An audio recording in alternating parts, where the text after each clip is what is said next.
It's news stories like this that really make me wonder why people aren't rioting in the streets and burning shit down. If you had any doubt about what multi-billion dollar multinational corporations think of their average workers, this should clear that doubt up. Amazon, the e-commerce giant that is known for letting people drop dead in their warehouses and their managers tell the other employees to keep working. Yeah, they're doing something really great these days.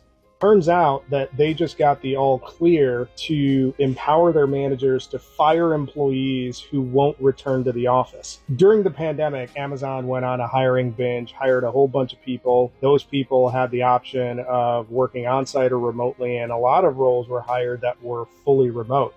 And as the pandemic continued, you had a lot of people that moved out of high-cost urban environments into other locations that were much more affordable and gave them the flexibility that they needed as remote employees. Now that the pandemic is quote unquote over, Amazon, along with a lot of these other big tech companies and really a lot of the multinational, multi-billion dollar corporations, their CEOs are passing down edicts demanding their employees return back to the office at least on a partial basis, if not full time. What's the reason that they cite as far as justification for returning back into the office? We want more collaboration. We want to enhance the team spirit. You can insert whatever corporate cliche that you want, but it really doesn't make sense because a lot of these CEOs are saying, well, remote employees aren't productive when actually the data shows completely the opposite results. So obviously employees aren't happy with these developments and they're trying to fight the good fight, but it turns out Amazon, along with their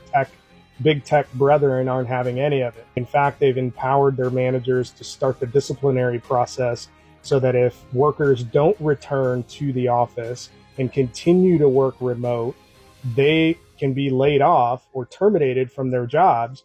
And this ends up saving the company a ton of money. If they go ahead and do that and employees don't comply, the company saves a bunch of money on a couple of different fronts. They don't have to support that personnel expense. And then obviously, because this falls under the termination side versus a layoff side, you can whack a whole bunch of employees and have it set up where they're not given any severance, and it really puts employees in a bind. So what's the lesson here?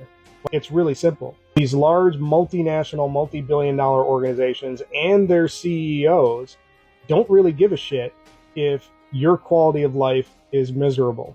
The only thing they care about is maximizing their profits so that they can get their multi-million dollar bonuses and their shareholders are making bank. Isn't it about time that we bring back things like the 95% or 90% tax rate? Isn't it about time we start busting up these large organizations and really putting the emphasis back on the worker versus these overpaid, out of touch execs who are making dumbass decisions like this?